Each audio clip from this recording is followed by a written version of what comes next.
All right, I am Karthik Rajan. This is Vote Count 2020, and we are covering the Senate impeachment trial right now. Donald J. Trump, which is supposed to have begun. I just checked it a minute ago, and it hadn't begun yet, so we're going to do our little intro that we normally do. Today is the 30th of January, Thursday.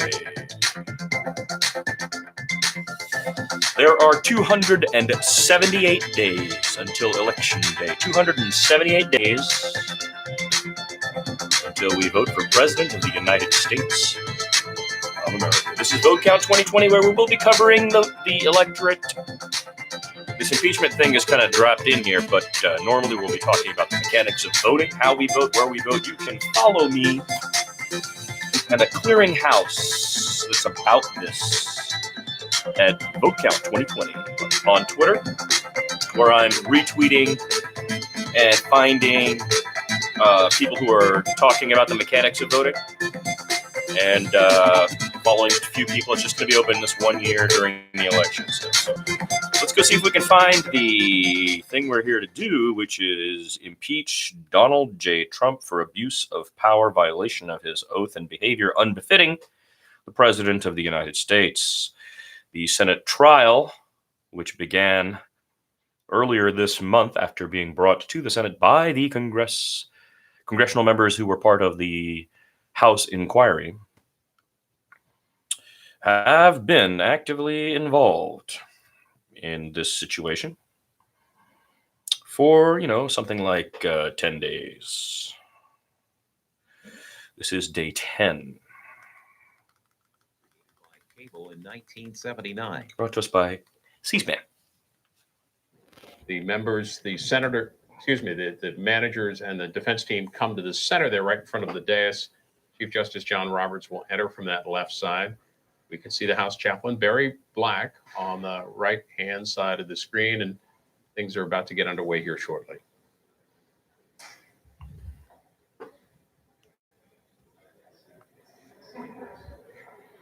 And this is Vote Count 2020. I am Karthik Rajan. As usual, whenever I can, I'm leaving the stream running while we're watching the Senate impeachment of Donald J. Trump, the 45th President of the United States of America.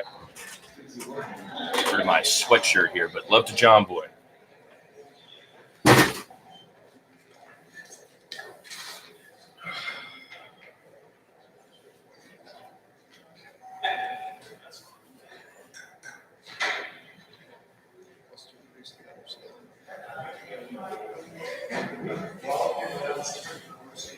There is an impeachment playlist. God, I gotta get this chair. By the way, there's constant sound of like a fart. Because this chair has I oiled it the other day, but that's irrelevant apparently to its noise-making capacity. So during all this stuff, occasionally you get that. May as well get in front of it, as they say. Today I watched Corden get in front of not driving the car while singing, which was pretty funny. Colleagues, could we return to our desk, please? So there is Mitch McConnell, the majority leader. Soon, the Chief Justice of the Supreme Court of the United States, John Roberts, will enter the chamber, and we'll all stand.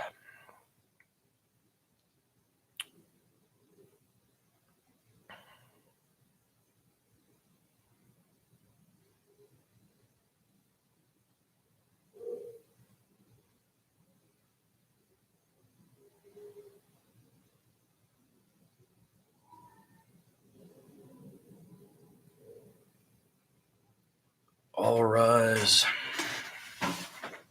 The Senate will convene as a court of impeachment. The chaplain will lead us in prayer.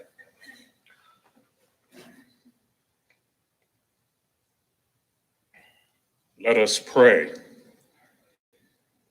Eternal Lord God, send your Holy Spirit into this chamber. Permit our senators to feel your presence during this impeachment trial. Illuminate their minds with the light of your wisdom, exposing truth and resolving uncertainties. May they understand that you created them with cognitive capabilities and moral discernment to be used for your glory. Grant that they will comprehend what really matters, separating the relevant from the irrelevant. Lord, keep them from fear as they believe that your truth will triumph through them. Eliminate discordant static with the music of your wisdom. We pray in your great name. Amen. Amen. Please join me in reciting the Pledge of Allegiance to the flag. I pledge allegiance To the flag of the United States of America and to the republic for which it stands, one nation, under God, indivisible, with liberty and justice for all. And away we go. Senators will please be seated. If there is no objection, the journal of proceedings of the trial are approved to date.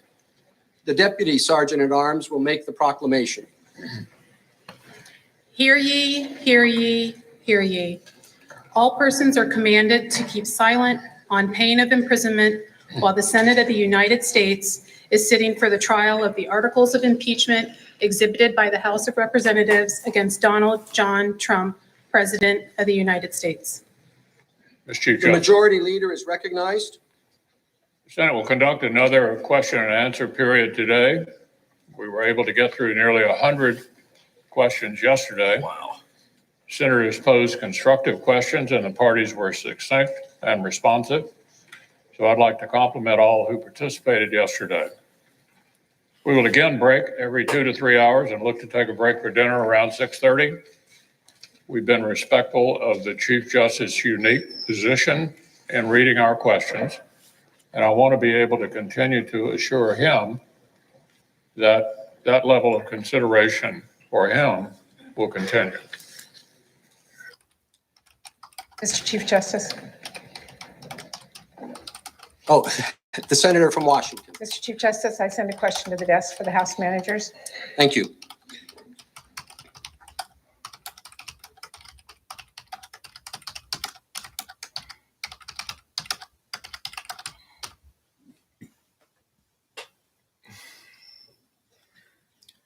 Senator Murray asks the House managers, yesterday, when asked about why the House did not amend or reissue subpoenas after it passed its resolution authorizing its impeachment inquiry, the House managers touched upon the House having the sole power of impeachment as specified by Article 1 of the Constitution. Could you further elaborate as to why that authority controls, despite any arguments brought forth by members of the defense team contesting the validity of those subpoenas?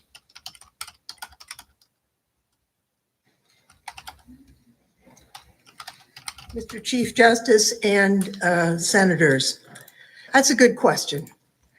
The answer is that these were validly issued subpoenas under the House rules. The White House argument to the contrary is wrong, and it would have profound negative implications for how Congress and our democracy function. On January 9th, 2019, the House adopted its rules like we do every Congress, and these rules gave the committee the power to issue subpoenas. They're not ambiguous rules, and here is the relevant portion of Rule 11 on slide 55.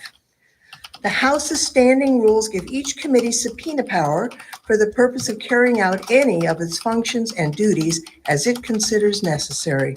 This investigation began on September 9th, before the Speaker's announcement on September 24th that it would become part of the impeachment inquiry umbrella.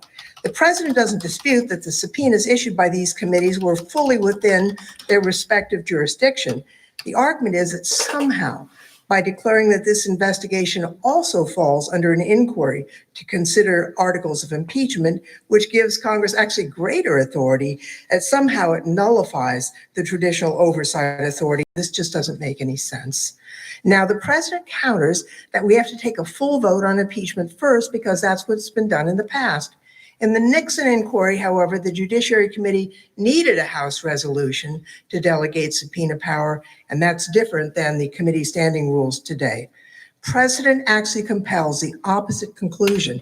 Several federal judges have been investigated, impeached, and convicted in the Senate without the House having ever taken an official vote to authorize the inquiry, and a federal court recently confirmed there was no need for a formal vote of the full House to commence impeachment proceedings. But even assuming a House vote was necessary, there was a vote. The text of House Resolution 660 declared that the 6 investigative committees of the House were directed to continue their ongoing investigations as part of the existing House of Representatives inquiry and whether there was sufficient grounds for the House of Representatives to exercise its constitutional power to impeach. And the committee report, which accompanies the resolution, specifically described the subpoenas that had been issued by the investigating committees and said, quote, "All subpoenas to the executive branch remain in full force." So why didn't the House committee just reissue these subpoenas after the resolution? Short answer is they didn't need to. The subpoenas were already fully authorized. In any event, even after the resolution passed, the committees issued subpoenas to Mick Mulvaney, Robert Blair, 4 other witnesses, and the president continued to block those subpoenas. The argument about a full House vote really is just an excuse about President Trump's obstruction. The president refused to comply with the House subpoenas before the House vote and after the House vote. The only logical explanation is the one that President Trump gave us all along. He was determined to fight all the subpoenas because in President Trump's view, according to what he said, he can do whatever he wants. Now, that's not what the constitutional republic entrusted to us by the founders had in mind. This argument doesn't just apply to impeachment. It would apply to ordinary oversight investigations. And it doesn't just apply to the House. It would also apply to the Senate. By sanctioning the president's blanket obstruction, the Senate would be curtailing its own subpoena power in the future, as well as the House's. And the oversight obligation that we have, as we now know it, would be permanently altered. This is Zoe Lofgren. That was Zoe Lofgren, Thank you, a Democrat of Ms. California, Manager. among the House managers of Mr. Chief Justice, Senator from House Kentucky. Representatives. I have a question to present to the desk for the House Manager Schiff and for the President's Council.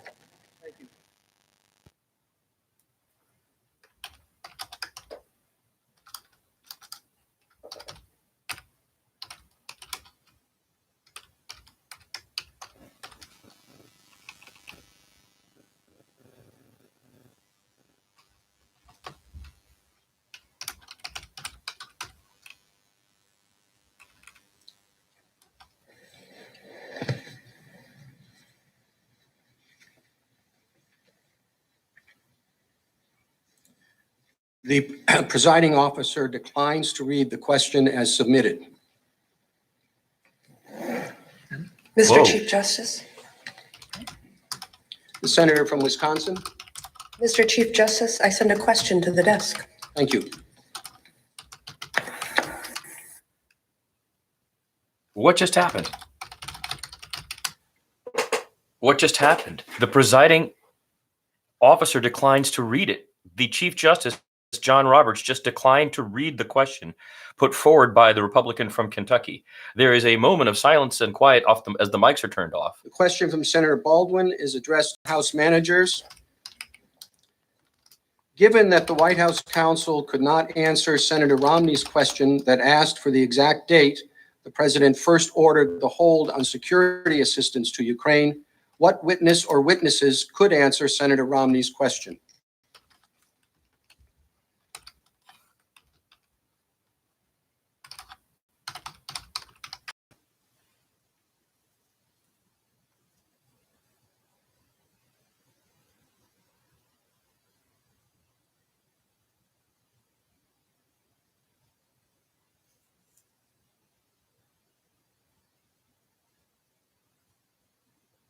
Something has happened. The Chief Justice of the United States, I believe. Thank you, Chief Justice. Thank you, Senator, for the question. This is Jason. You're right. They Crow. were not able to directly answer that question. And we believe that there is a tremendous amount of material out there in the form of emails, text messages, conversation, and witness testimony that could shed additional light on that, including an email from last summer between Mr. Bolton, Mr. Blair, where we know from witness testimony this issue was discussed. What we do know is from multiple witnesses, Ukrainian officials knew that President Trump had placed a hold on security assistance soon after it was ordered in July of 2019. So we know that not only did U.S. officials know about it and OMB communicate about it, but the Ukrainians knew about it as well. We know from former Deputy Foreign Minister of Ukraine, Elena Zirkle, she stated publicly, in fact, that the Ukrainian officials knew about it and had found out about it in July. We also know from the testimony of Laura Cooper that her staff received 2 emails from the State Department on July 25th, revealing that the Ukrainian embassy was, quote, asking about security assistance, end quote. And that, quote, the Hill knows about the FMF situation to an extent, and so does the Ukrainian embassy, end quote. And that was on July 25th, the same day as President Trump's call with President Zelensky. What we also know is that career diplomat Catherine Croft stated that, quote, she was very surprised at the effectiveness of my Ukrainian counterparts' diplomatic tradecraft, as in to say they found out very early on or much earlier than I expected them to, end quote. We also know that Lieutenant Colonel Alexander Vidman testified that by mid-August, he was getting questions from Ukrainians about the status of security assistance. So there is a lot of evidence surrounding it. The administration continues to obstruct wholly our efforts to get the emails and correspondence that we have asked for. That obviously can be remedied by this body with the appropriate subpoenas, namely a subpoena to Ambassador Bolton to testify, and a subpoena to the State Department and Department of State and Department of Defense and others to actually provide that material. Last thing I'd like to say is last evening, Counsel for the President was asked the question about why did the hold for Ukraine differ from holds in the Northern Triangle and other holds like Afghanistan. He provided an explanation that I'm still trying to wrap my brain around because he seems to be the only person in the administration that actually has an explanation. And as far as I could tell, the explanation was somewhere along the lines of one was public and trying to put public pressure on the countries in question, and one was not, was a private conversation and a private effort to put pressure. If that were true, then of course there would be plenty of evidence, plenty of emails, text messages, and other correspondence within the entire interagency process that we know is robust that would illustrate that to be the case. But they have failed to provide any evidence to corroborate that. And let me finish with this. I happen to know that a lot of people in this chamber, a lot of people in the chamber on the other side of the Capitol, including me, have often described much consternation about red tape and bureaucracy and layers of government that run too slow. And I sometimes share that concern, right? That sometimes it takes a long time. There are memos for everything, emails for everything. There's paper trails for everything in this town. I think that's true with respect to this issue. And it's time that we actually see that information so we can get to the bottom of what actually happened. Correct. This body could get that information. Oh, well done. Jason Mr. Crow Manager. there, Democrat of Colorado. Mr. Chief Justice. Senator from Pennsylvania. Mr. Chief Justice, I send a question to the desk on behalf of myself and Senators Sass, McSally, Crapo, Thune, Young, Ernst, and Braun. Interesting. I wonder what that was. So here we are watching the impeachment trial. I am Karthik Rajan. This is Vote Count 2020. Something interesting just happened there. You can read the comments to see. The question from Senator Toomey and other senators is for counsel for the president. Given that the election of the president is one of the most significant political acts in which we as citizens engage in our democratic system, how much weight should the Senate give to the fact that removing the president from office and disqualifying him from ever holding future federal office would undo that democratic decision and kick the president off the ballot in this year's election? Again, red herring. Members of the Senate, one of the concerns that we've raised throughout this process over the last several months, and going back to the time when the House was dealing with this in their various committees, is we're in an election year. There are some in this room that are days away from the Iowa caucuses taking place. So we're discussing the possible impeachment and removal of the President of the United States, not only during election season, in the heart of the election season. And I think that this does a disservice to the American people.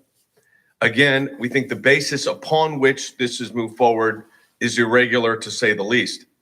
But I do think it complicates the matter for the American people, that we are literally at the dawn of a new season of elections. I mean, we're at that season now. And yet we're talking about impeaching a president. And I want to tie this into the urgency that was so prevalent in December with my colleagues, the managers. It was so urgent to move this forward that they had to do it by mid-December, before Christmas, because national security was at stake. And then they waited 33 days to bring it here. It's and irrelevant. now they're asking you to do all the investigation. No, you were declined to Although they say give us they've, anybody. Come on, proved their give me a case, break. but still need more to prove it. Of course, we believe, and I want to be clear here, that their entire process was corrupt from the beginning, and they're just putting it on this body. But to do it while the American people are selecting candidates for nomination to be the head of their party, to run as president of the United States. Some of you in this very room. And to talk about the removal of a president of the United States, I think that's all part and parcel of the same pattern and practice of irregularities that have taken place with this impeachment proceeding since the beginning. The Speaker allowed the articles to linger. The man's It was unfit such for the a job. nationally urgent matter that they could linger for a month. The man's unfit for the job. So we think that this points to the exact problem what's taking place here. And that is, as my colleague, Mr. Cipollone, has said, this is really taking the vote away from the American people. Thank you, Mr. Chief Justice. Thank you, counsel. No, it isn't. The senator from Montana. Mr. Chief Justice, I send a question to the desk for the House managers. Thank you.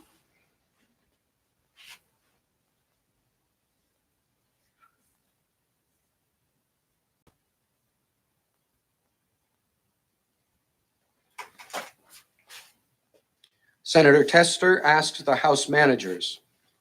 Yesterday, Mr. Dershowitz stated, quote, "If a president does something which he believes will help him get elected in the public interest, that cannot be the kind of quid pro quo that results in impeachment," end quote.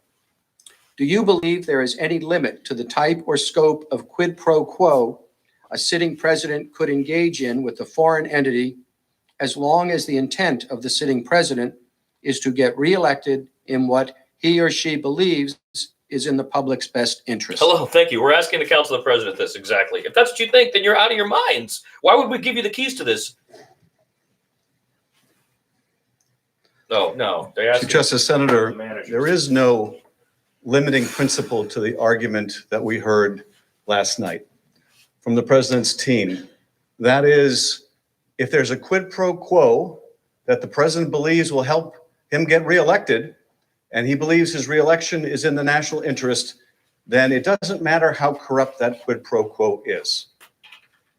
It's astonishing that on the floor of this body, someone would make that argument. Now, it didn't begin that way in the beginning of the president's defense, but what we have seen over the last couple of days is a descent into constitutional madness. Agreed. Because that way madness lies. If we are to accept the premise that a president essentially can do whatever he wants, engage in whatever quid pro quo he wants. I will give you this if you will give me that to help me get elected. I will give you military dollars if you will give me help in my reelection, if you will give me illicit foreign interference in our election. Now, the only reason you make that argument is because you know your client is guilty and dead to rights. That is an argument made of desperation. That's right.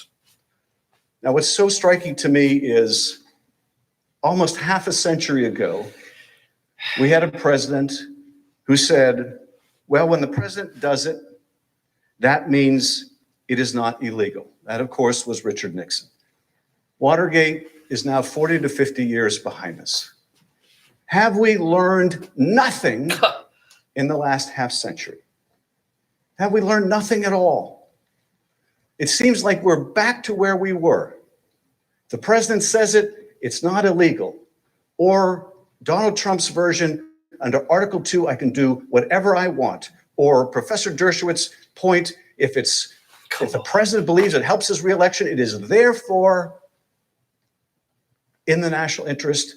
He can do whatever he wants. That's insane. That's tyranny. In fact, much as we thought that we progressed post-Watergate and we enacted Watergate reforms and we tried to insulate the Justice Department from interference by the presidency, we tried to put an end to the political abuses of that department. As much as we thought we enacted campaign finance reforms, we are right back to where we were a half century ago. And I would argue we may be in a worse place because this time, that argument may succeed. That argument, if the president says it can't be illegal, failed. And Richard Nixon was forced to resign. But that argument may succeed here, now. That means we're not back to where we are. We are worse off than where we are. Right. That's crazy talk. That is the normalization of lawlessness. Thank you. I would hope that every American would recognize that it's wrong to seek foreign help in an American election, that Americans should decide American elections. I would hope, and I believe, that every American understands that, and every American understands that's true for Democratic presidents and Republican ones. I would hope that we would understand. I would hope that this trial would be one conducive of the truth. The senator asked what witnesses could shed light on when the president ordered the hold and why. Well, we know Mick Mulvaney would. That instruction came from OMB. You remember the testimony of Ambassador Taylor, the shock that went through the National Security Council and the shock he experienced in that video conference when it was first announced. And the instruction was, this comes through the president's chief of staff, OMB, but it's a direct order from the president. Well, Mick Mulvaney knows when that order went into place, and he knows why that order went into place. And he made that statement publicly, which he now wishes to recant. I'm sure he got an earful from the president after he did. But apparently it doesn't matter. None of that matters. Because if the president believes it's his interest, it's okay. That's tyranny, now, folks. Come there was on. an argument also, well, what if it was a credible reason? Of course, there's no evidence that this was a credible reason to investigate the president's rival. But let's say it was a credible reason. Does that make it right? What president is not going to think he has a credible reason to investigate his opponent? What president is going to think he doesn't have a credible reason or wouldn't be able to articulate one or come up with some fig leaf? That's the whole point of Nixon, of us taking Nixon out. They compounded the dangerous argument You can't that they do made, that. that no quid pro quo is too corrupt. If you think it'll help your reelection, they compounded it by saying, and if what you want is targeting your rival, it's even more legitimate. That way, madness lies. I agree 100% with that. Justice, Senator from North Dakota. I send a question to the desk on behalf of myself and Senator Young. Thank you.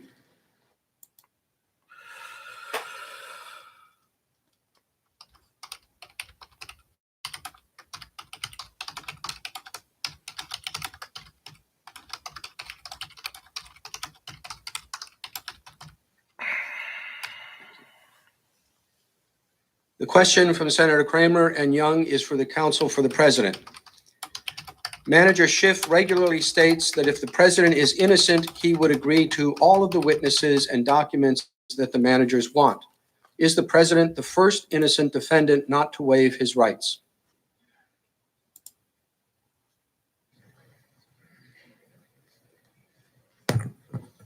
Mr. Chief Justice, Senators, thank you for that question, because the answer is obviously no, the president is not the first innocent defendant who decided not to waive his rights.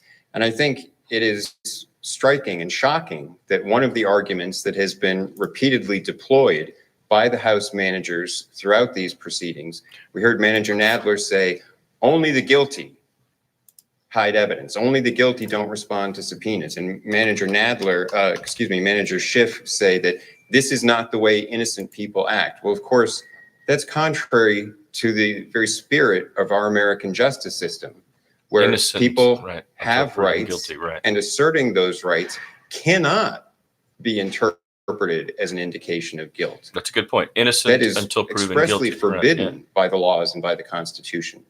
And the Supreme Court explained That has in nothing to do with Bordenkircher this, you versus moron. Hayes, a case that's cited in our trial memorandum. The man has that abused the the office. very It's not a idea of crime. It's the punishing high someone, crime. which is We don't what want him with the keys the House to the damn managers are building attempting because to do he's here with not their got the temperament for the obstruction of job. Congress And we've charge, to caught say him that red-handed. If the president kid. insists on the constitutional prerogatives of his office, if the president insists that, like virtually every president, at least since Nixon, and some going beyond further back to that, he's going to assert the immunity of his senior advisors to compelled congressional testimony. He's going to assert those rights grounded in the separation of powers and essential for protecting constitutionally based executive branch confidentiality interests.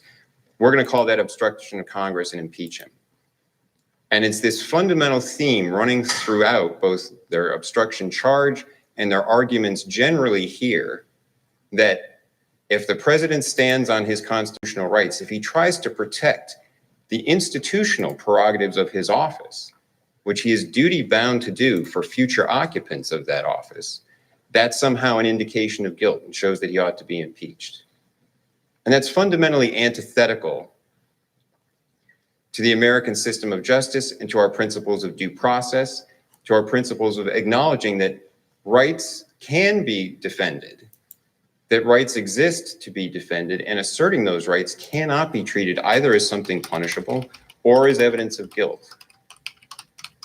And there would be a long line of past presidents, as Professor Dershowitz pointed out, there are a lot of presidents who have been accused of abuse of power. There'd also be a long line of precedents who could have been impeached for quote unquote obstruction of Congress if every time a president insisted upon the prerogatives of the office of the presidency and insisted on defending the separation of powers, that could be treated as something impeachable and as Name evidence one. of guilt. Pardon me. Name one.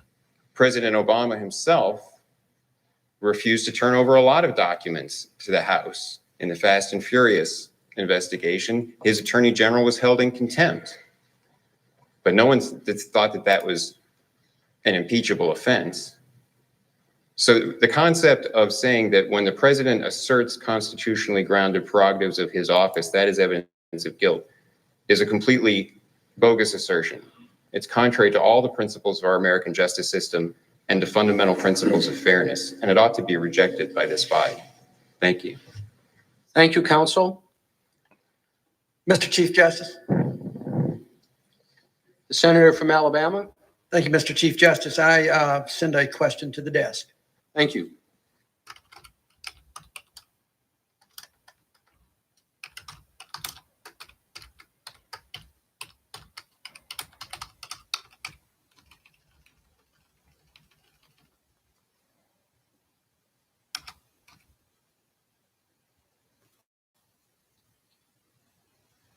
Senator Jones's question is for the House managers.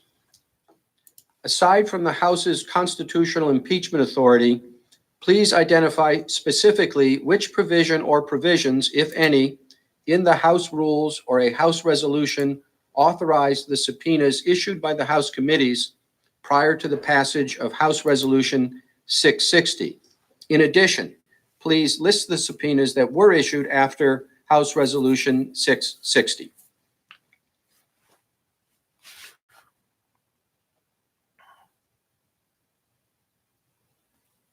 Again, this is a Democrat of Alabama's question, Senator Jones, for the House managers. It will be responded to by, it looks like, is that Adam Schiff again? Senator, we will compile the list. We don't have it accessible at the moment and in answer to a question. Oh, we do have it? We do have it. Let me just, if I could, specifically the subpoenas that went out after the passage of the House resolution were a subpoena to John Eisenberg, a subpoena to Brian McCormick, Robert Blair, Michael Ellis, Preston Wells Griffith, and Mick Mulvaney. But let me underscore something that my colleague, Manager Lofgren, had to say. And let me break this down, if I can, in very practical terms. What is the practical import of what counsel for the president would argue? And it is this. Let's say that a Democrat is elected in November. And let's say that any one of you that chair a committee in the Senate determine that you think that the next president has engaged in something questionable, maybe even some wrongdoing, and you begin an investigation. And I would imagine that your Senate rules, like our House rules, and it's House Rule 10, Senator, that has the specific language authorizing the issuance of subpoenas as a part of our normal oversight responsibility. That power didn't exist at the time of Watergate, so they had to have a separate resolution. But that House rule passed each session empowers us to issue subpoenas as committee chairs as part of our oversight jurisdiction. So there you are, Democratic president, you're a chair, you start to do oversight, you issue subpoenas. You start to learn more, and what you learn becomes more and more concerning. And you issue more subpoenas. And the administration, in an effort to cover up their misconduct, says, we're not going to comply with any of your subpoenas. We're going to fight all subpoenas. And they come up with one bad faith excuse after another as to why they don't have to comply. And as you investigate further and you're able to overcome the wall of obstruction, then you begin an impeachment inquiry. And that leads to the passage of yet another resolution. They would argue to you that all the work you did before you determined that it merited potential impeachment must be thrown out, that they were perfectly empowered to obstruct you in your oversight responsibility, that you must begin with your conclusion. You must begin with the conclusion that you are prepared to impeach the president before you issue a single subpoena. Otherwise, they can say whatever you did before you got to that place should be thrown out. Now, we did not have the Justice Department do the initial investigation here. Why? Because Bill Barr turned it down. The same Attorney General mentioned in that July 25th call said there's nothing to see here. So there was no DOJ investigation. There was no special counsel investigation. It wasn't as if someone like Ken Starr handed us a package and said, here's the evidence. Now you can take up a resolution, an impeachment resolution, because we have done the investigative work. No, we had to do that work ourselves. And they would have you believe that any subpoena you issue as a part of your oversight responsibility, that down the road reveals evidence that leads you to embark on an impeachment inquiry must be disregarded. That cannot and is not the law. It would render the oversight function meaningless. Court after court that has looked at the Congress's power to issue subpoenas have all reached the same conclusion, and that is if you have the power to legislate, you have the power to oversee. Here we have a violation of the Impoundment Control Act. That is, Congress passes military spending. The president doesn't spend it. He gives no reason. He keeps it a secret. We're investigating that. That can't be more squarely within the oversight power of Congress to find out why aid we appropriated was not going out the door. They would say, you can't look into that unless you're prepared to impeach the president and announce it firsthand. That's the import of that argument. It would cripple your oversight capacity. And without your oversight capacity, your legislative capacity is crippled. That's the real world import of this legal window dressing. They would strip you of your ability to do meaningful oversight. And particularly here, where we're talking about misconduct of an impeachable kind and character, it would mean that a president can obstruct their own investigation. And if you need any evidence of their bad faith, of which is abundant, the shifting and springing rationalizations and explanations, when we had Corey Lewandowski in the Intelligence Committee, they said that under instructions of the White House, he wouldn't answer questions because they might claim executive privilege. Now, this was someone who never worked for the executive. They made the claim they might use executive privilege. I'm sorry, is my time up? Time has expired. Okay, thank you. The senator from Texas. Mr. Chief Justice, I send a question to the desk on behalf of myself and Senators Hawley and Graham. Thank you.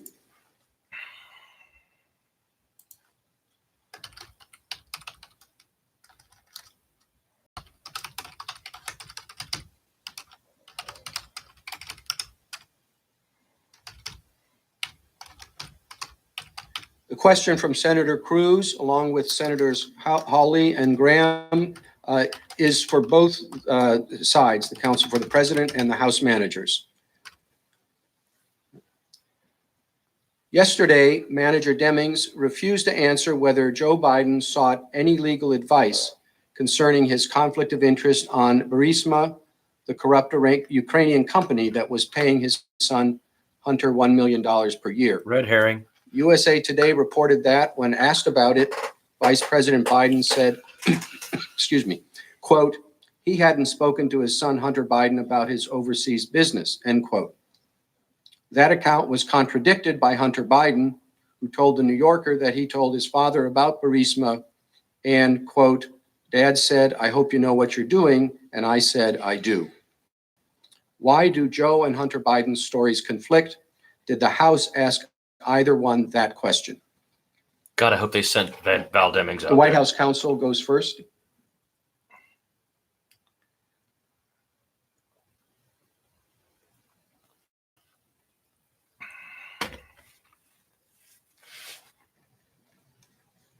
You heard our answer. I'm sorry, Chief Justice, Senators.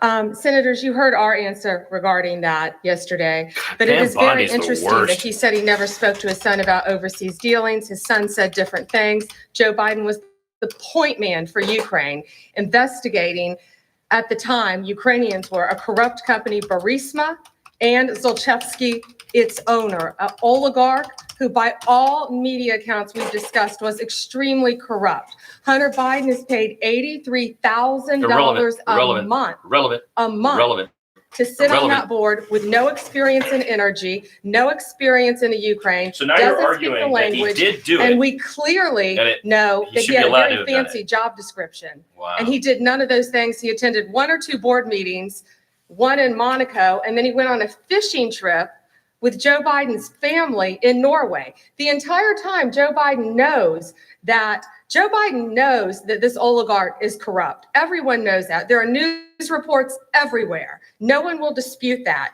In fact, it raised eyebrows worldwide. But the vice president, by his account, never once asked his son to leave the board. We wouldn't be sitting here if he did. He never asked his son to leave the board. Instead, he started investigating the prosecutor who was going after Burisma and this corrupt oligarch who they say was corrupt even by oligarch standards, who had fled the country, living in Monaco. He does not ask him to leave the board. He does the opposite. In 2015, what does he do? We know by reports he has close contact with President Poroshenko. He travels to Ukraine twice. He links it to the fire. He links the aid to the firing. Same thing in 2016 at a White House meeting. Links the aid to the firing of the prosecutor. Calls him 4 times in the 8 days up to leading to the prosecutor. The prosecutor investigating Hunter Biden, yet he never says that. All cases closed. Days before Biden leaves office, he jokes to Poroshenko that he may have to call him every couple weeks to check in. Hunter Biden stays on that board for 3 years. 3 years. Then we hear the video of Joe Biden bragging about firing the prosecutor, linking it to aid. Then we have the 6-minute phone call. Mr. Chief Justice. Oh, there's the Oh, other I'm half. sorry. The House managers have 2.5 minutes.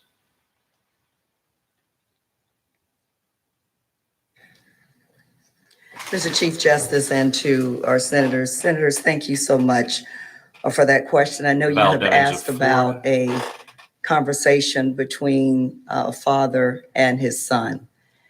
And what I can tell you, probably like just about everybody in this chamber, there are probably some conversations that I can't repeat to you about my conversations with my son. So I don't know the answer to your question, Senator, what that exact conversation was. But what I can tell you is this. There's nothing to If do we are with serious about why we are here, and I have no reason to doubt that we are, if we are serious about seeking the truth, because the truth matters, not just for those who have paid the price in our history to form a more perfect union and protect our democracy, but it's important for our future. And in this case, if we're serious about that, then I can tell you this, that we are serious then about hearing from fact witnesses. Looking at the Bidens, no matter how many times we called their name, we have no evidence to point to the fact that either Biden has anything at all to tell us about the president shaking down a foreign power. Thank you. To help him cheat in the next election. The precious election, trying to steal each individual in this country's vote. I don't believe either Biden has any information about that, but let me tell you who I think does. Maybe we should call Ambassador Bolton. If we're serious about the truth, maybe we should call him because we have a good idea about what he might say. Or what about Mr. Mulvaney, who had day-to-day contact with the principal in our investigation, the president of the United States? That's not good enough. Well, what about, the question was asked about when did we know? Or when did the president first put the hold on? Well, we do have reports that say on June 19th of 2019, Mr. Blair personally instructed the director of OMB to hold up security assistance from Ukraine over a month before the infamous July 25th call. So Manager thank you, Demings. Mr. Chief Justice. Mr. Chief Justice, Oh, I send a question. The senator from Nevada. I send a question to the desk. Thank you. I just had to moderate myself in the chat. Feel free to chat if you want, but I might moderate you.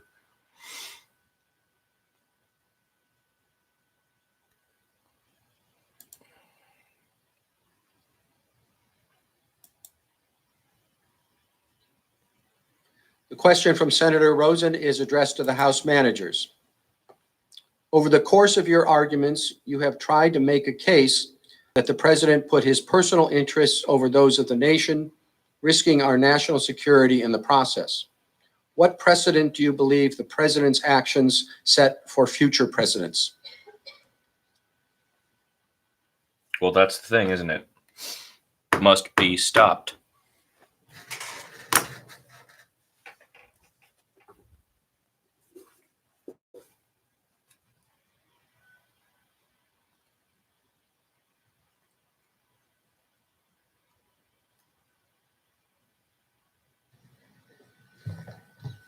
Mr. Chief Justice, Senator, thank you for that question. It's one that I've wanted to answer for some time now. You've heard me speak before about some of my personal experience and service to the country. And one thing that experience has taught me is that we are strong not just because of the service and the sacrifice of our men and women in uniform, which is extreme and pure in all of its sense, and something that I think everybody in this chamber actually appreciates and respects. But we are also strong because we have friends. We are strong because America doesn't go it alone. You know, when I was in Iraq and Afghanistan, I worked frequently with Afghan army partners, Iraqi army partners, and others, not because it was important, but because it was essential. We couldn't accomplish the mission without it.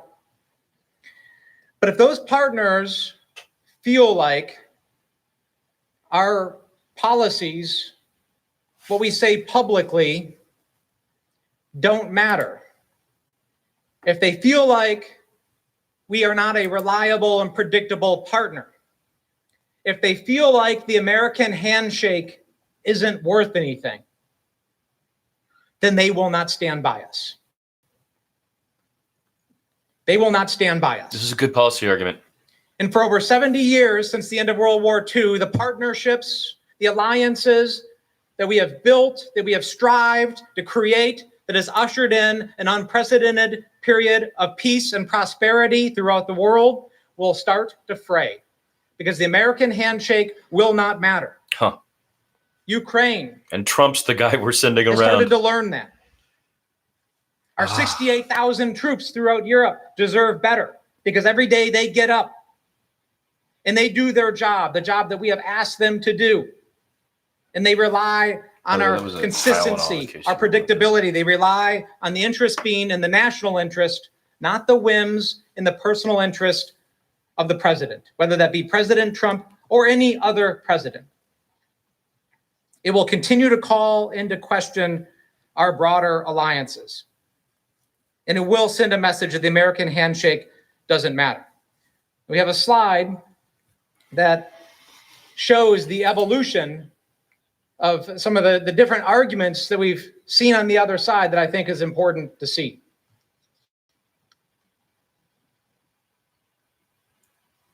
Russia, if you're listening, I hope you're able to find the 30,000 emails that are missing. That's illegal. You can't I think do you will that. probably be rewarded mightily by our press. Let's see if that happens. Campaign this time around, if foreigners, if Russia, if China, if someone else offers you information on an opponent, should they accept it or should they call the FBI?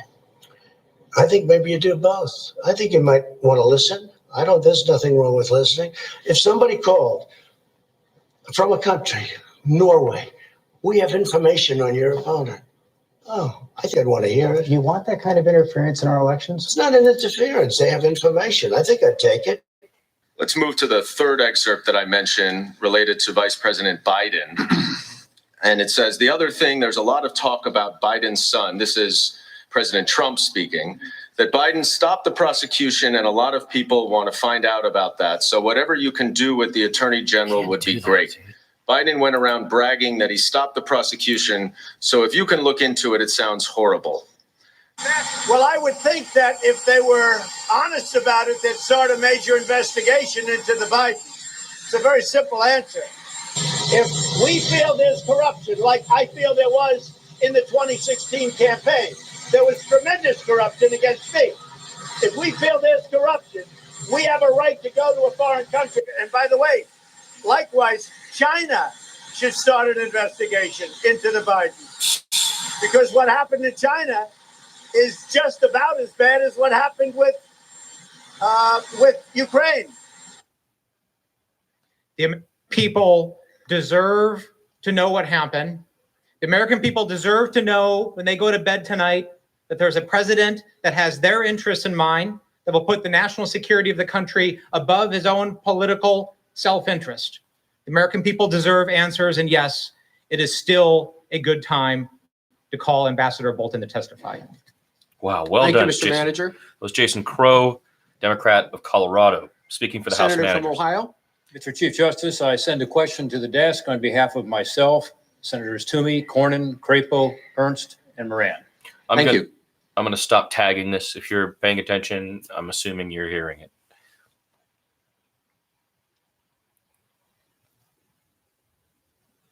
And or seeing it.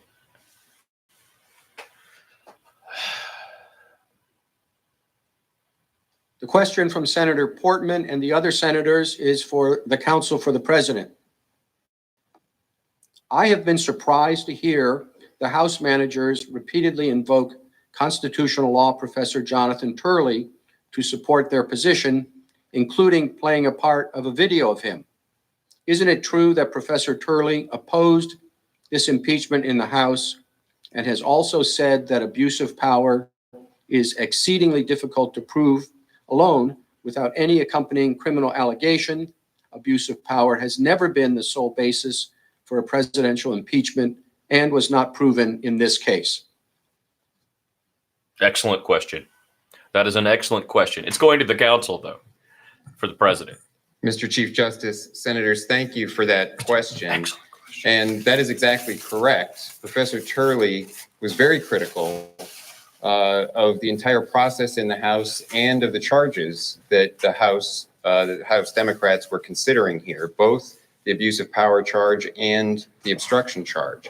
And he explained that this was a rushed process that had not adequately pursued an investigation, that, as the senators point out in the question, abuse of power is an exceedingly difficult theory to use to impeach a president. Right. And it has never been used. Right. We agree with all that. Alleging violations of the law. And this guy's done it. I think that in the discussions we've had over the past week and a half, we pointed that out multiple times. Every presidential impeachment in our history, including even the Nixon impeachment proceedings, which didn't actually lead to an impeachment, have used charges that include specific violations of the law and the criminal law.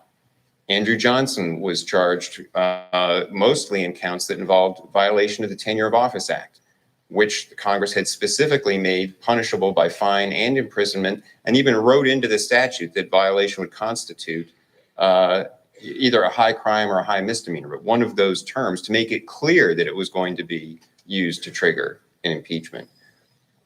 In the proceedings, in the Nixon impeachment inquiry, each of the articles of impeachment there, except for the obstruction of Congress charge, was sort of treated separately on the obstruction theory, included specific violations of law. There were specific violations alleged in the second article of impeachment, which is often sort of referred to loosely as the abuse of power article. It wasn't actually titled abuse of power. It didn't charge abuse of power. The specifications there were violations of law, violating the constitutional rights of citizens, violating the laws governing executive branch agencies, unlawful electronic surveillance using the CIA and others, specific violations of law.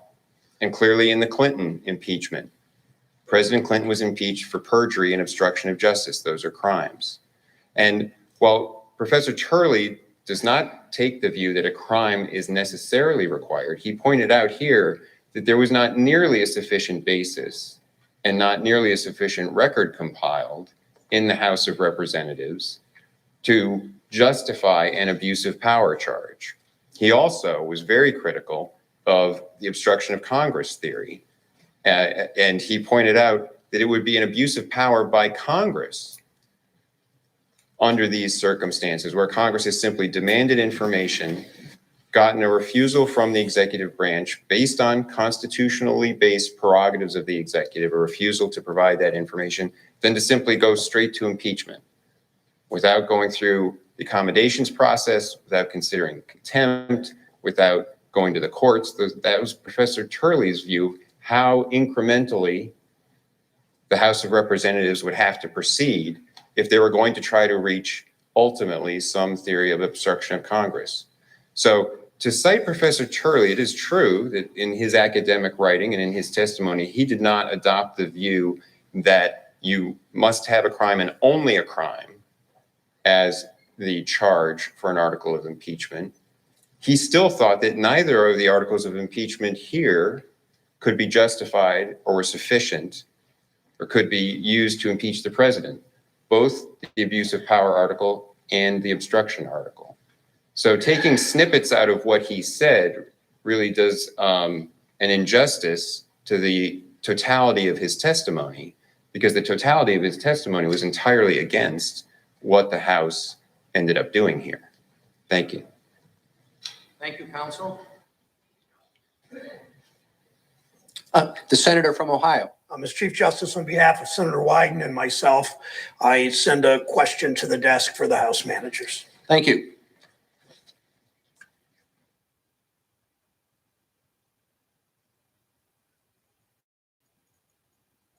Sorry, we're here covering the Senate impeachment trial. Senator Brown and Wyden asked the following question for the House managers. During yesterday's proceedings, the President's counsel failed to give an adequate response to a question related to whether acceptance of information provided by a foreign country to a political campaign or candidate would constitute a violation of the law, and whether offers of such information should be reported to the FBI. FBI Director Christopher Wray, who was appointed by President Trump, has said, quote, "If any public official or member of any campaign is contacted by any nation state or anybody acting on behalf of a nation state about influencing or interfering with our election, then that is something that the FBI would want to know about," end quote.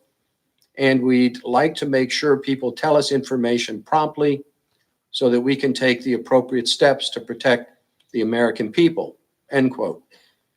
If President Trump remains in office, what signal does that send to other countries intent on interfering with our elections in the future? And what might we expect from those countries and the president? Interesting question.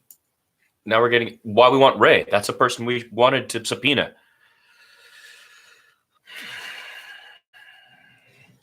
Mr. Chief Justice, distinguished members of the Senate. Ms. Jeffries, thank you for that Democrat of New York. question. Let's take the last Hakeem part Jeffries. first. It would send a terrible message to autocrats and dictators and enemies of democracy and the free world for the president and his team to essentially put out there for all to consume that it's acceptable in the United States to solicit foreign interference in our free and fair elections or accept political dirt simply to try to cheat in the next election. I was certainly shocked by the comments from the president's deputy White House counsel yesterday, right here on the floor, when he said, "I think the idea that any information that happens to come from overseas is necessarily campaign interference is a mistake." No, it's wrong. It's wrong in the United States of America. He also added information that is credible that potentially shows wrongdoing by someone that happens to be running for office if it's credible information is relevant for the voters to know to be able to decide on who is the best candidate. This is not a banana republic. Thank you. It's the Democratic Republic of the United States of America. It's wrong. Now, the single most important lesson that we learned from 2016 was that nobody should seek or welcome foreign interference in our elections. But now we have this president and his counsel essentially saying it's okay. It is not okay. It strikes at the very heart of what the framers of the Constitution were concerned about: abuse of power, betrayal by the president of his oath of office, corrupting the integrity of our democracy and our free and fair elections by entangling oneself with foreign powers. That's at the heart of what the framers of the Constitution were concerned about. Don't just trust me. We have several folks who have made this observation. The FBI director, the Trump FBI director, said that the FBI would want to know about any attempt at foreign election interference. And the chair of the Federal Elections Commission also issued a statement reiterating the view of U.S. law enforcement. She said in part, "Let me make something 100% clear to the American people and anyone running for office. It is illegal for any person to solicit, accept, or receive anything of value from a foreign national in connection with a U.S. election. This is not a novel concept." He's broken the Election rules. That's the intervention point. from Come foreign on, man. governments has been considered unacceptable since the beginning of our nation. Absolutely, Benjamin Franklin. It is come wrong. on. Had to- It is corrupt. He had to go run to Paris. It is hiding. lawless. It's an abuse of power. It's impeachable. And it should lead to the removal of President Donald John Trump. Yes. Thank you, Mr. Manager. Mr. Chief Justice, That was well said. Senator from Missouri? I send to the desk a question on my own behalf and on behalf of Senator Lee. Thank you. This will be for the President's Council. This is from a Republican side. Remember, the two sides are not Republican and Democrat, but the President's Council, just the President, not the Republican Party, the President, against the entire House of Representatives, represented by the House managers. And the Chief Justice of the Supreme Court is reading the questions out. So, Question from Senators Hawley and Lee is for counsel for the President.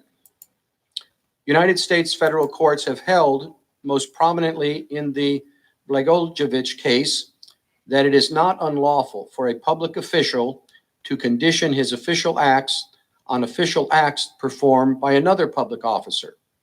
Is there any application to the allegations against President Trump? very good. Very good question. That's a very good question. That Biden being a public official. Good question. It's a good question.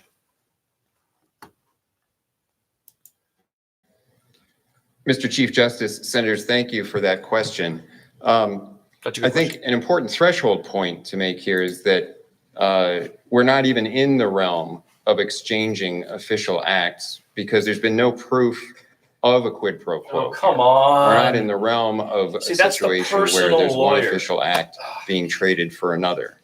I think that we've gone through the evidence that makes it quite clear Man.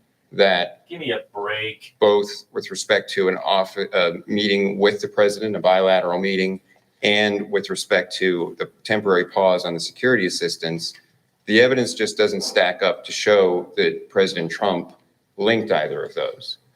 Both took place, the meeting and the release of the aid, without Ukrainians doing anything, announcing or beginning any investigations. There's nothing in the transcript linking them as a quid pro quo.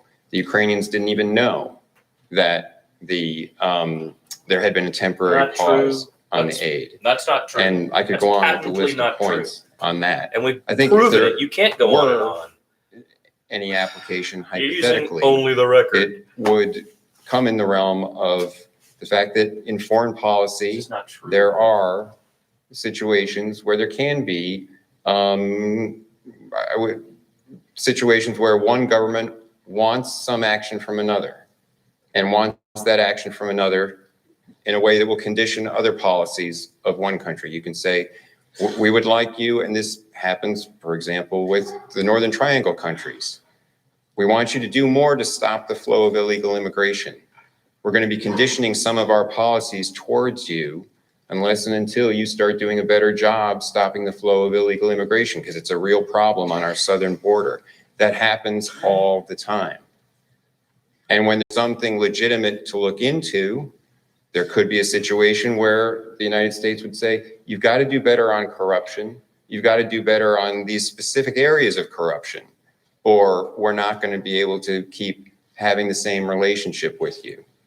One example like that, I believe we pointed out that aid was held up to Afghanistan. President Trump held up aid to Afghanistan specifically because of concerns about corruption. And in situations like that, there'd be nothing wrong whatsoever with conditioning one policy approach on a foreign country, modifying their policy to be more in line, to attune more directly to U.S. interests. That's part of what foreign policy is all about.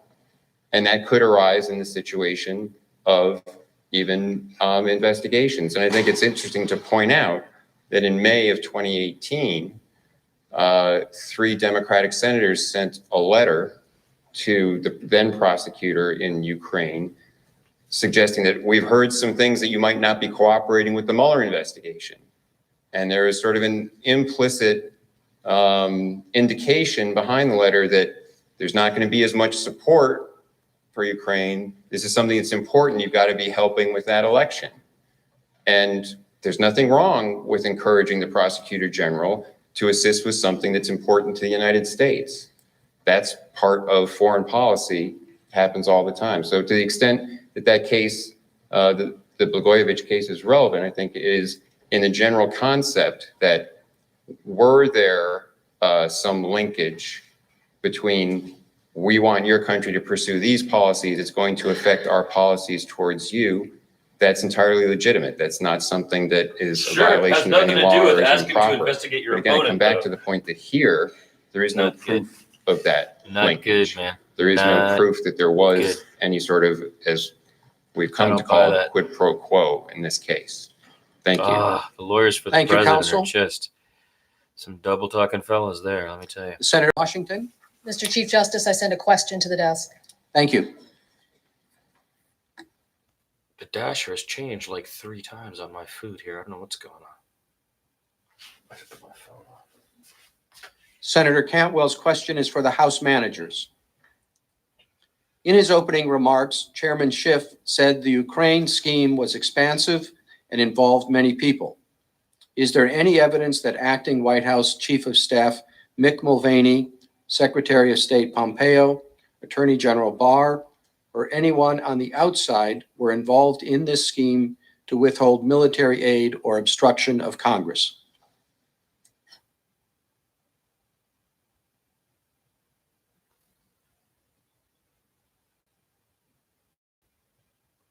Mr. Chief Justice and Senator, thank you so much for that question. If we remember Ambassador Sondland's testimony where he said everyone was in the loop, but we don't just have to take his word for it.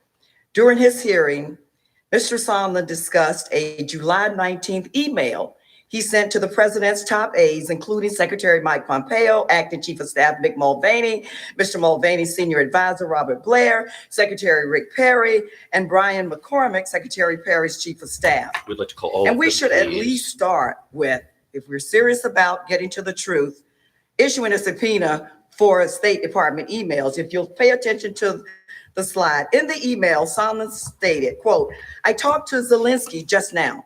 He is prepared to receive POTUS's call.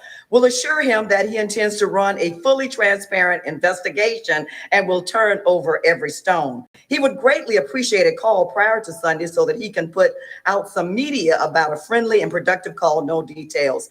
Mr. Mulvaney in the email acknowledges receipt and responds shortly. I asked the NSC to set up the call for tomorrow, 6 days before President Trump, now infamous July 25th call, in which he told President Zelensky to conduct investigations into the Bidens and the 2016 election. Mr. Sondland sent an email to the president's top aides updating them on the status of the scheme. Again, quote, "Everyone was in the loop." On August 11th, Ambassador Sondland emailed Mr. Breckball to ask him to brief Secretary Pompeo on the statement he was negotiating with President Zelensky with the aim of, quote, "making the boss happy," the boss being the president, enough to authorize the investigation. Ambassador Sondland wrote to Mr. Breckball, and I quote, "Kurt and I negotiated a statement from Z, Mr. Zelensky, to be delivered for our review in a day or two. The contents will hopefully make the boss happy enough to authorize an invitation." And he's talking about the invitation for a White House Oval Office meeting, which we know was much more critical, important than a sideline meeting at the UN.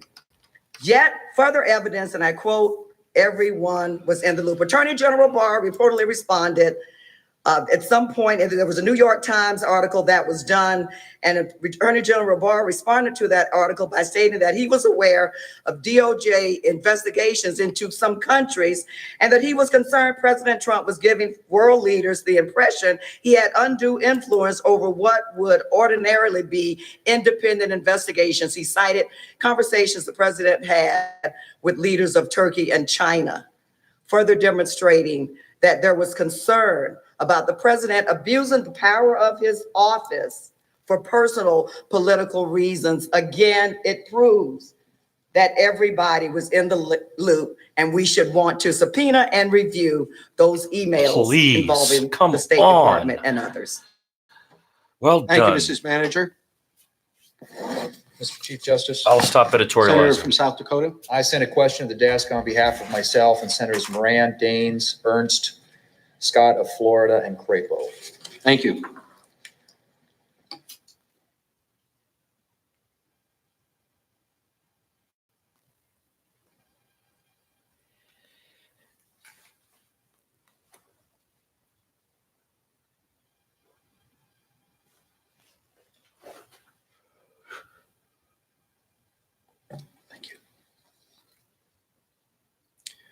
Senator Thune and the other senators ask the counsel for the president.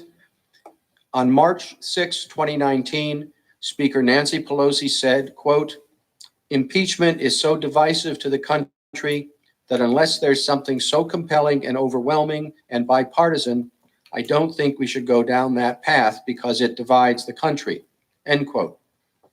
Alexander Hamilton also warned in FAA 65 against the, quote, "persecution of an intemperate or designing majority in the House of Representatives with respect to impeachment." In evaluating the case against the president, should the Senate take into account the partisan nature of the impeachment proceedings in the House?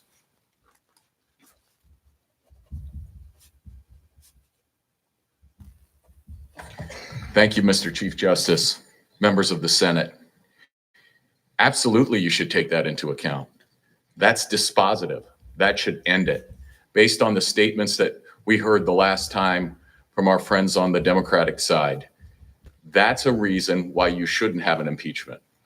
Speaker Pelosi was right when she said that. Unfortunately, she didn't follow her own advice. We've never been in a situation where we have the impeachment of a president in an election year with the goal of removing the president from the ballot.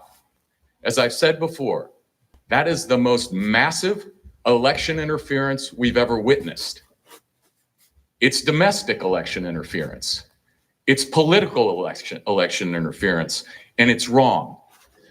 They don't talk about the horrible consequences to our country of doing that, but they would be terrible. They would tear us apart for generations, and the American people wouldn't accept it. Let me address in that context the importance of the vote for their inquiry, which also had bipartisan opposition. Now, they said, well, we were fine when Speaker Pelosi announced it. We didn't need a vote. The subpoenas were authorized. Then why did they have a vote? They had a vote because they understood they had a big problem that they needed to fix. But what's more important about the vote than the procedural issue? The important thing about the vote is that if you're going to start an impeachment investigation, particularly in an election year, there needs to be political accountability to the American people. You can't just go have a press conference. If you're going to say that the votes of the American people need to be disallowed, that all of the ballots need to be torn up, then at the very least, utter nonsense. you need to be accountable to your home You know why district that's nonsense? for It's that nonsense decision. because And now they are. And now they are. you just had 3 And if the American years of people being decide, president when you if weren't they're caught. allowed to vote, And you may have done it a million if times the for all we American know. people And we just decide caught you. that they don't like And you're acting what's like you happened didn't here, do whatever you that wanted they for don't 3 like years. So the that's absurd. constitutional violations absurd. that have happened. And That they you know don't what? You like disgust me, man. the attack on a successful president disgust for me. purely partisan political purposes. No, you're not. Then they You're can not a do good something American. about it, and they can throw You're them out. the president's lawyer, That's why a vote. and you're not a good American. But we should never even. You're a good consider. Trumper. I'll tell you They that. can throw them out. But you're not a good That's why a American. vote's important. That's what you just said is But we not should right never at all. even consider And that's accusatory of us. So don't do that. removing the name of again. a president from the ballot That's not what's going on. on a purely partisan basis. He's being in an removed from the election year. presidency because I'll he say it's should be removed from the presidency. that reason He's done worse than Nixon. Thank you, you counsel. moron. Mr. Chief Justice. I said I wasn't going to editorialize, and I just Senator from Rhode editorialized. Island. It's because I was watching George send a Carlin question to earlier. the so I desk thought on it was- behalf of Senator Duckworth, Senator Harris, Cool. and myself, for the House managers and for the President's Council. Thank you. Yeah, plus, I'm hungry. I'm waiting for this food to arrive, Senator which Harris, is and myself, 4 for the times House been managers delayed. and for the President's Council. Thank you.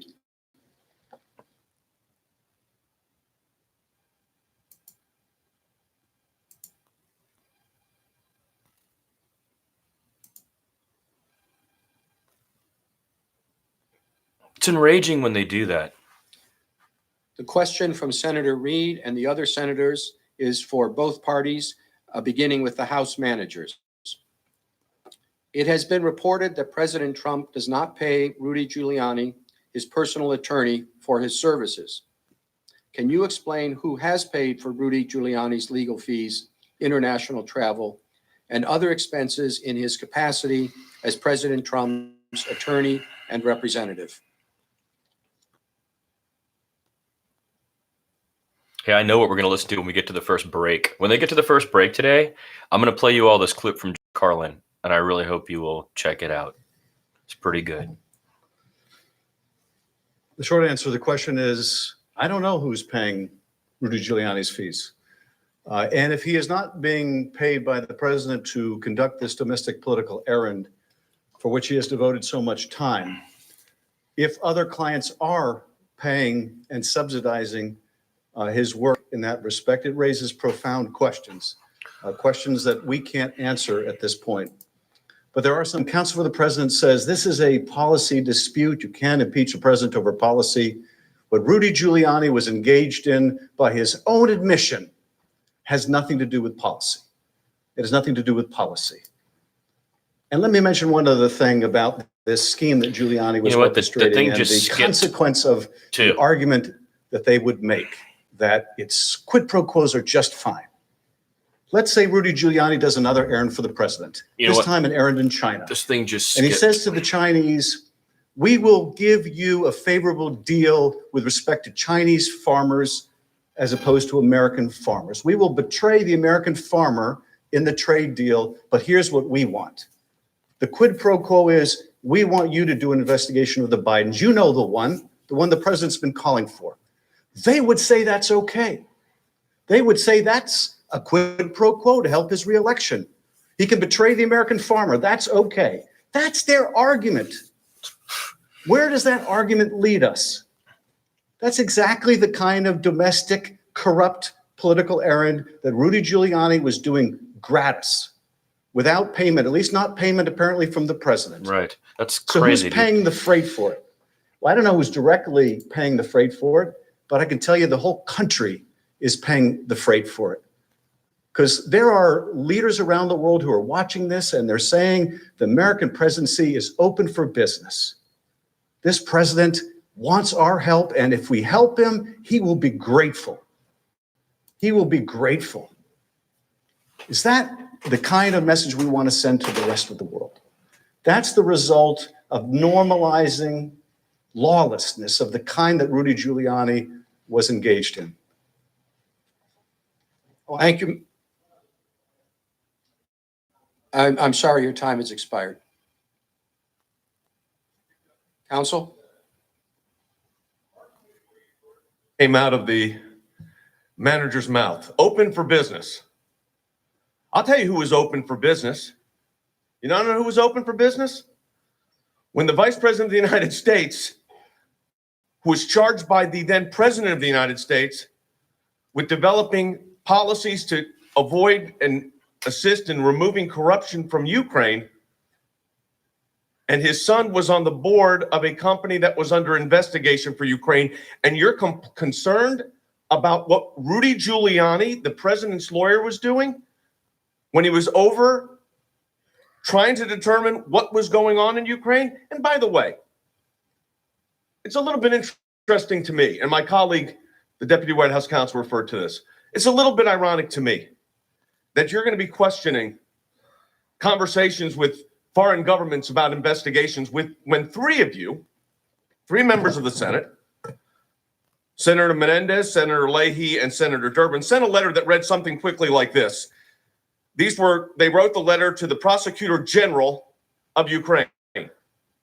They said they're advocates, talking about the congressman, they're strong advocates for robust and close relationship with Ukraine, and we believe that our cooperation should extend to such legal matters, regardless of politics. And their concern was ongoing investigations and whether the Mueller team was getting appropriate responses from Ukraine regarding investigations of what? The President of the United States. And you're asking about whether foreign investigations are appropriate? I think it answers itself. Thank you. Thank you, counsel. Wow, that was a pretty hot-headed reply from Sekulow, the president's attorney. Let me tell you, I disagree with almost Senator all from of it. Oklahoma. Chief Justice, I sent a question to the desk on behalf of myself, Senator Ernst, and Senator Crapo. Thank you.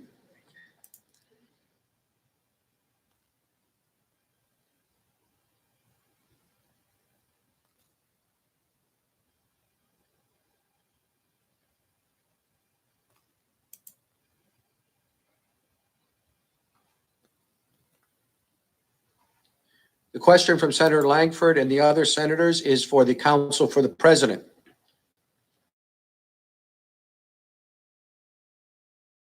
State Department funds to Ukraine in 2019 as a cause to believe there was a secret scheme or quid pro quo by the president. In 2019, 86% of the DoD funds were obligated to Ukraine in September, but in 2018, 67% of the funds were obligated in September, and in 2017, 73% of the funds were obligated in September. In the State Department, the funds were obligated September 30 in 2019, but they were obligated September 28 in 2018. Each year, the vast majority of the funds were obligated in the final month or days of the fiscal year. This is an excellent point. Was there, excuse me, was there a national security risk to Ukraine or the United States from the funds going out at the end of September in the 2 previous years? Did it weaken our relationship with Ukraine because the vast majority of our aid was released in September each of the last 3 years? Well, the answer is probably no, but the point is that that's irrelevant. You can't go after somebody personal with the American power. That's the point of the abuse of power. Mr. Chief Justice, senators, thank you for that question. And the short, straightforward answer is no. There was no jeopardy to the national security interest of the United States from the timing of the release of this money. As the question indicated, the vast bulk of funds in each of the prior 2 fiscal years were also obligated in September. So the fact that the funds were released here on September 11th and obligated by the end of the fiscal year was consistent with the timing in past years. There was, and it's also the case that at the end of every fiscal year, there is some funding in this Ukrainian military assistance that doesn't actually make it out the door, that isn't obligated by the end of the fiscal year. We've heard the House managers point to the fact that Congress had to put something in the continuing resolution, a special provision to get $35 million of the aid extended so it could be used in the next fiscal year. My understanding is that every fiscal year, there's some amount of money. It's not always that same amount, but there's some amount of money that has to be done for every year because it doesn't get out the door by the end of the year.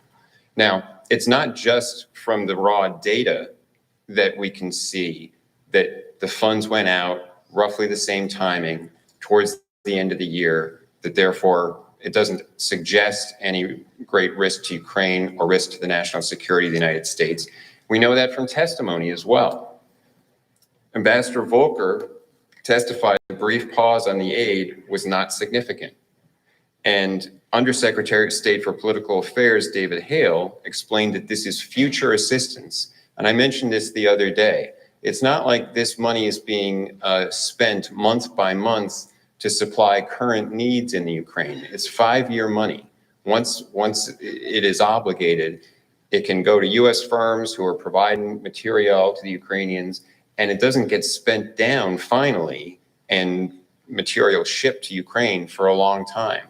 So a delay of 48 or 55 days, depending on how you count it, and the money being released before the end of the fiscal year ends up having no real effect.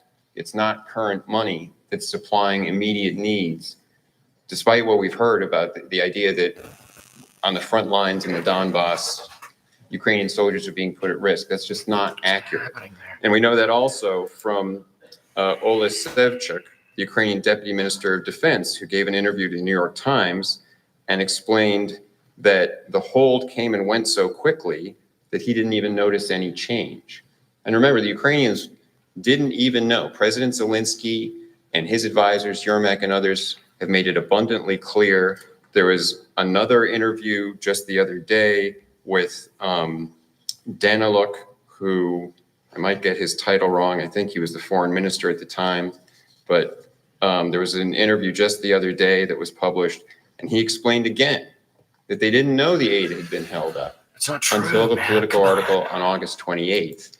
And then he said there was a using the record only in Kiev so because they were just trying to figure out what to do. Well, if within you 2 subpoena weeks, the documents, it had then been all of released. what they're saying right now. And so we've also heard the idea that, Be well, it was undressed. just the fact of the delay It gave the Russians a It's very signal, frustrating. and it gave the Ukrainians It's a very, very signal. frustrating. And that was what the damage You know? to national security was. But the whole point I don't know is how to say it. the leaders of the government in Ukraine didn't know. It wasn't made public. So they weren't being given a signal by that, and the Russians weren't being given a signal by that. So that theory for damage to the national security also doesn't work. There was a pause temporarily so that there could be some assessment to address concerns the president had raised. The money was released by the end of the fiscal year. There was no damage to the national security, either in terms of material not being available to the Ukrainians or in terms of any signals sent to any foreign power.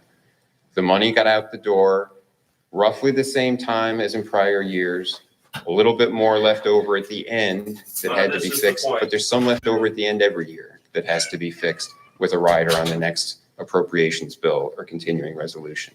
So no damage whatsoever to the national security of the United States. Thank you. Thank you, counsel. Senator from Hawaii. Aloha. I send a question to the desk for the House managers. Thank you.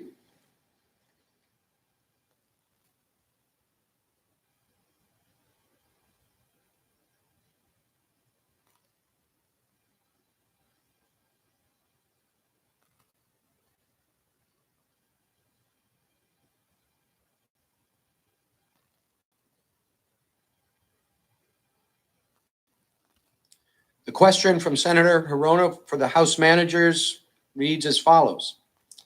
In contrast to arguments by the President's counsel, acting White House Chief of Staff Mick Mulvaney stated that President Trump held up aid to Ukraine to get his politically motivated investigations.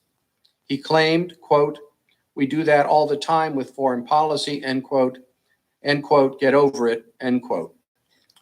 What was different about President Trump's withholding of aid to Ukraine from prior aid freezes? Are you aware of any other presidents who have withheld foreign aid as a bribe to extract personal benefits?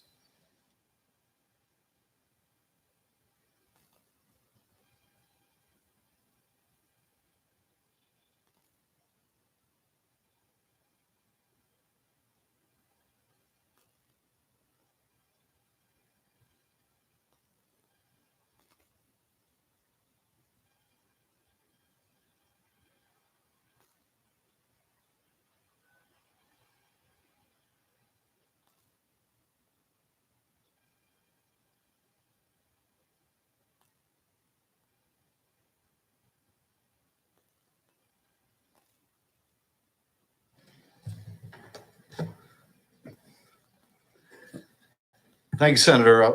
I'll respond to the question, but let me begin with something in the category of you can't make this stuff up.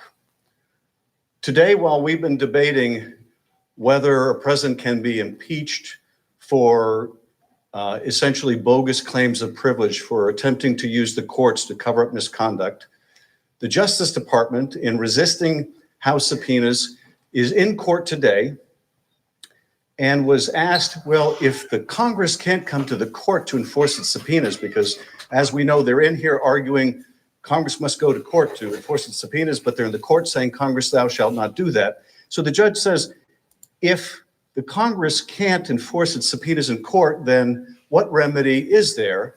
And the Justice Department lawyer's response is impeachment. Impeachment. You can't make this up. I mean, what more evidence do we need of the bad faith of this effort to cover up? I said the other day, they're in this court making this argument, they're down the street making the other argument. I didn't think they'd make it on the same day, but that's exactly what's going on. Now, in response to the question about how is this aid different, this hold different from other holds, it's certainly appropriate to ask that question. The laws Congress passed authorizing this appropriation did not allow for the hold by this president. And as the GAO, the Government Accountability Office, found, it violated the law to hold the aid the way it did. Once the Department of Defense, in consultation with the Department of State, certified that Ukraine had met the anti-corruption benchmarks required under the law, there was nothing that would allow for a hold. The money had to flow. And that was intentional. Military assistance to Ukraine is critical to our national security. It has overwhelming bipartisan support.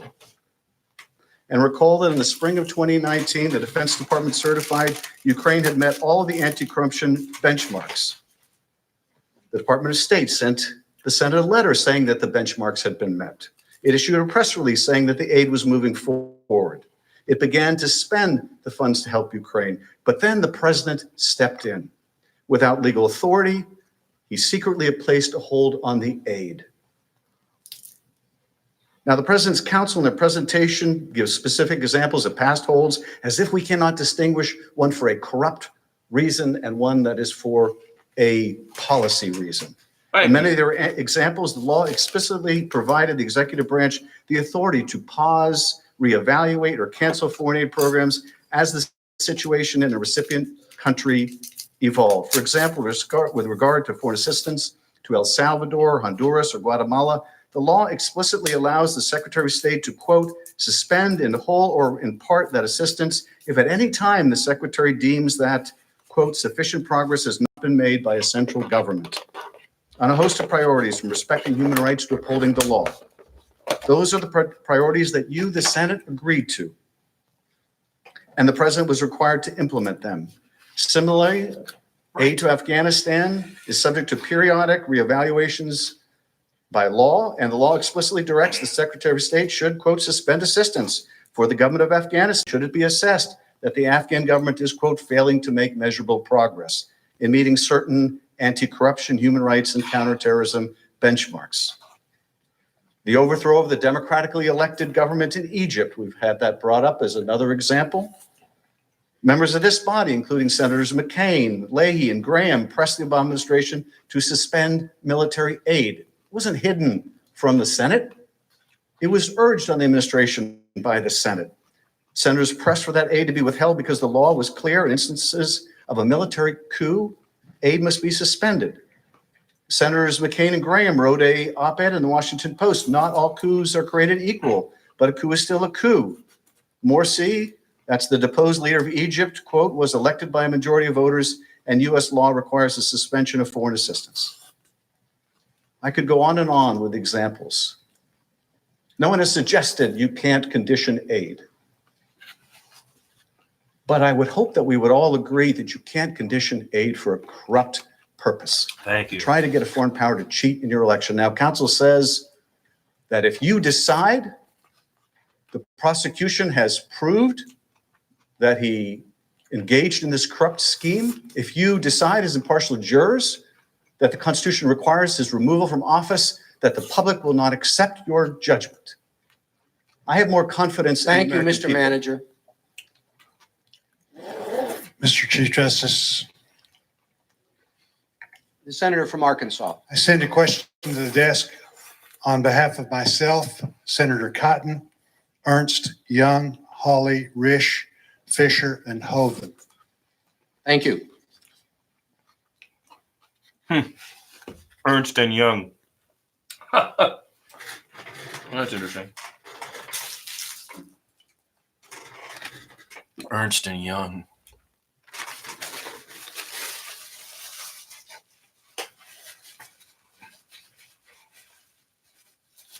Senator Bozeman and the other senators pose a question to both sides.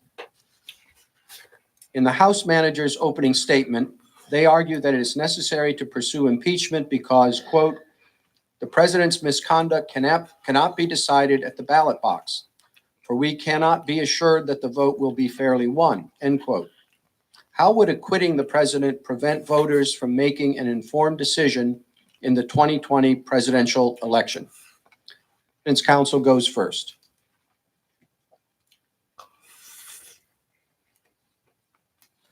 Thank you, Mr. Chief Justice, members of the Senate. That's exactly who should decide who should be president, the voters. All power comes from the people in this country. That's why you're here. That's why people are elected in the House. And that's why the president is elected. It's exactly who should decide the question, particularly in a case like this, where it's purely partisan. Here's the other thing. When we're talking about impeachment, as a political weapon. They didn't tell you what they told the court over the holidays when they were waiting to deliver the impeachment articles.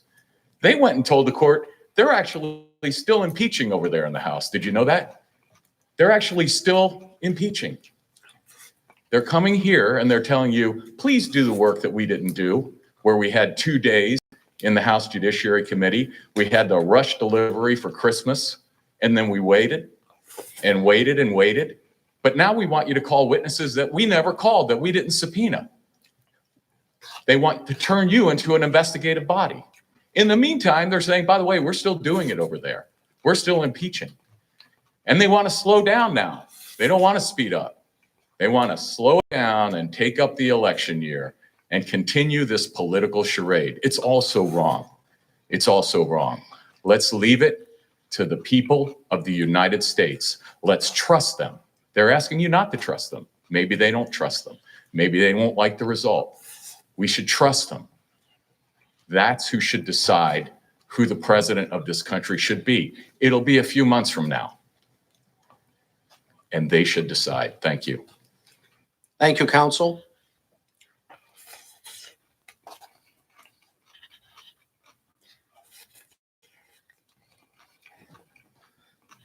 Chief Justice, Senator, I appreciate the question.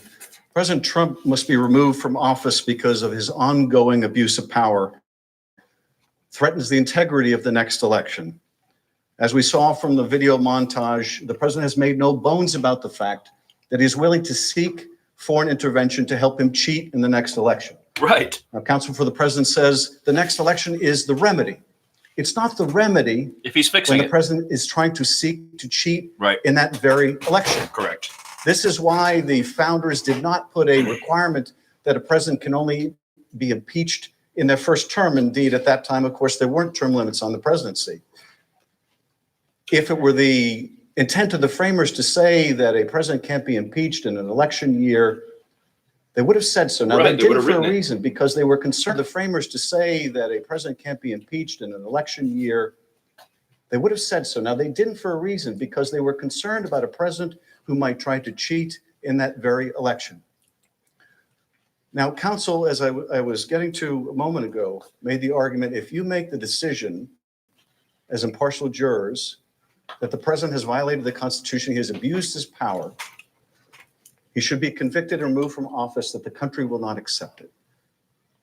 I have more confidence in the American people. Thank you. Than that. Because this is But I will ridiculous. assure you of this.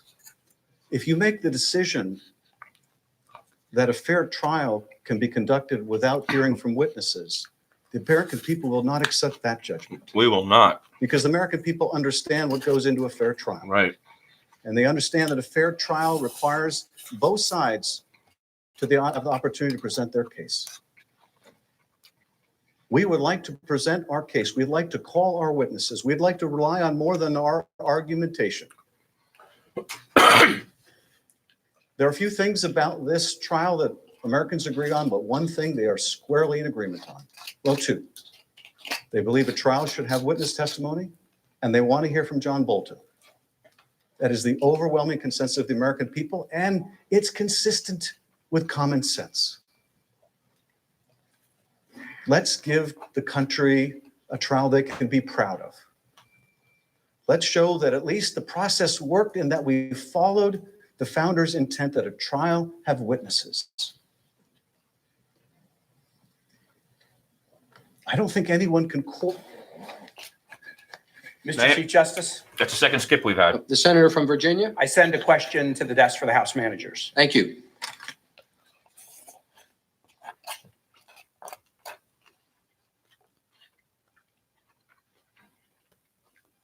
Excuse me, there are occasional glitches in the outgoing C-SPAN. I apologize for that. You are watching the Senate impeachment of Donald J. Trump, the trial. I am Karthik Rajan, and this is Vote Count 2020. The question from Senator Kane to the House managers. If the Senate acquits the president on Article 2, after he violated both the Impoundment Control Act and the Whistleblower Act to hide the Ukraine scheme from Congress, what is to stop President Trump from complete refusal to cooperate with Congress on any matter? Including his reelection. Including his reelection.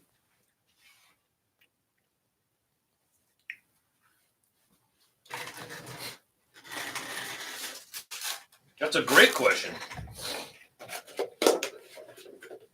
In short, consequence is there is no constraint on this president or any other. This gets to a point you've heard counsel for the president repeat over and over. Can you be impeached for asserting privileges?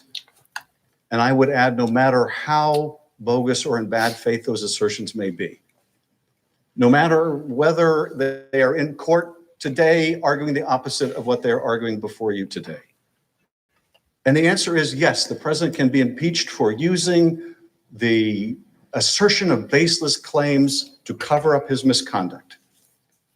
The House did not impeach the president over a single assertion of privilege. We impeached him for a far more fundamental reason, because he issued an order categorically directing the executive branch to defy every single part of every single subpoena served by the House.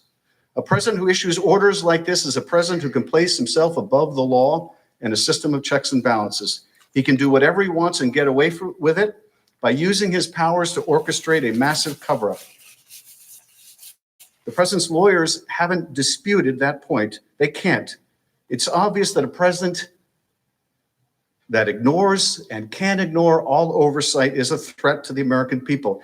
Instead, they've argued assertion of a grab bag of legal privileges warranting this categorical defiance. These arguments are unprecedented and wrong. The first thing to note is the president's arguments conveniently ignore the October 8th letter sent at the president's behest declaring that the president will not, quote, participate, unquote, in the impeachment investigation. I won't participate. This blanket defiance preceded all of the other letters and creative OLC opinions the president relied upon. It made clear that the rationale for blanket defiance was the president's belief that he can declare his own innocence and make it illegitimate to investigate him. This was not about privileges or legal arguments. Those came later as his lawyers rushed to justify that Congress has no power whatsoever to enforce subpoenas against anyone. Let's be clear. They may claim that their October 8th letter where they said they will not participate was somehow an offer to accommodate. But what the real condition was that the House simply dropped the impeachment investigation or placed the president in charge of its direction. That wasn't a real offer. That was a poison pill. Now, what about the remaining arguments? The first point is that none of them justify his order to defy all the subpoenas. He never asserted executive privilege over any documents. And his remaining arguments that absolute immunity or agency counsel not being allowed to attend depositions have nothing to do with documents, nothing. So none of his legal arguments even applies to his direction that every single office and agency defy every single subpoena for documents. And what about the total obstruction on the witnesses? Here too, he never invoked executive privilege. Absolute immunity obviously couldn't apply to many of the lower level officials we subpoenaed. The only remaining legal ground for defiance was the argument it's unconstitutional for Congress to prevent agency counsel from going to depositions. The fallback of fallbacks. Except this rule was originally passed by a Republican Congress and has been used repeatedly by both Republican and Democratic-led majorities and committees. It can't possibly justify obstruction of witness subpoenas. It's nothing more than a phony cover for an obstruction that President Trump decided upon at the outset. His arguments are thus incorrect on their own terms and fail to explain this categorical order.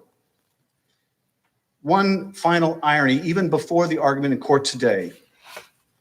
At a recent oral argument in the DC circuit, they made the same claim they made today. Let's pull up slide 56.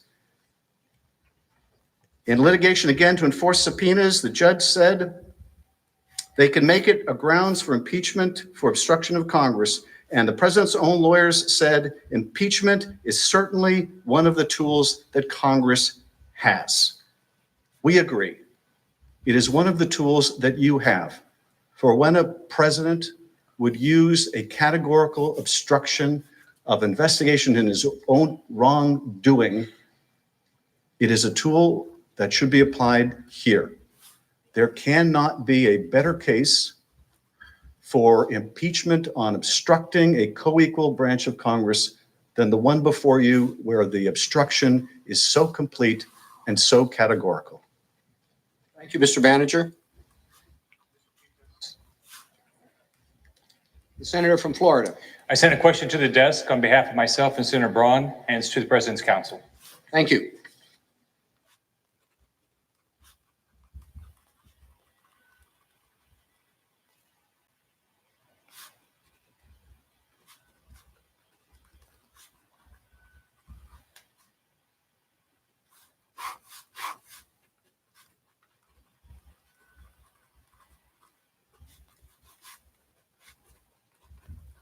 Question from Senator Scott and Braun for counsel for the president.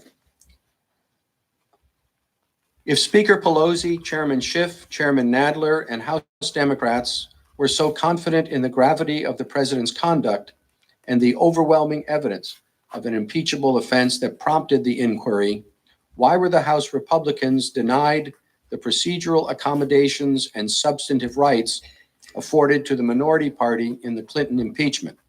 Additionally, why were the president's counsel and agency attorneys denied access to cross-examine witnesses during committee testimony and present the testimony of witnesses in defense of the issues under review?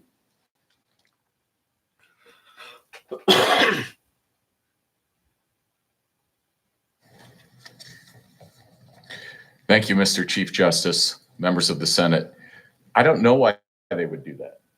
I don't know. They violated every past precedent. They violated all forms of due process. Now, they say that's a process argument, and it is, but it's more than that. It's more than that. If you feel confident in your facts, then why do you design a process that completely shuts out the president? Why do you cook up the facts in a basement skiff instead of in the light of day? Why do you do that? Why don't you allow the minority to call witnesses as they've had to do, have had the right to do in all past impeachments? And then they come here and say, by the way, we were fully in charge, so completely in charge that we locked out the president's counsel, denied all rights, denied the minority witnesses at all. But when we come here, they still don't get witnesses. They want you not only to do their job, but to make the same mistake, the same violation of due process that they did. They said, well, let's just pick the witnesses that we want. The other ones are irrelevant, not relevant. In listening to Mr. Schiff over these months, I've come to a determination about what he means by irrelevant. He means bad for them, okay? He means witnesses that the president wants to call. So I don't know why they did that. I'll say something else. I have respect for you and I have respect for the House. And when I first got this job, one of the first things I did is I went to visit Mr. Schiff, Chairman Schiff. I went to visit Chairman Nadler. I went to visit Chairman Cummings at that time. And I said, we're here to work with you, to cooperate where we can, but in the institutional interest, obviously, we'll participate in oversight. But if we have constitutional points to make, we'll make them, and we'll make them directly. And the administration has participated in oversight. Many, many witnesses have testified in oversight hearings. Large number of documents have been produced in oversight hearings. And in fact, in the letter that I sent on October 8th, I made the same offer. I said, look, this is not really a valid impeachment proceeding for all of the reasons that we've stated. But if the committees wish to return to the regular order of oversight requests, we stand ready to engage in that process. But that never happened. So I respect Congress. The administration respects Congress, but we respect the Constitution. We respect the Constitution too. And we have an obligation to the executive branch and to the future presidents to vindicate the Constitution and vindicate those rights. Thank you. Thank you, counsel.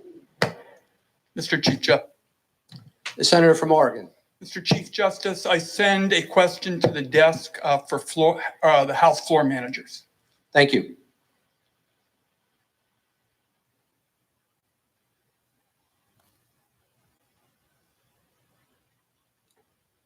A question from Senator Wyden for the House managers. The Intelligence Committee community is prohibited from requesting that a foreign entity target an American citizen when the intelligence community is itself prohibited from doing so.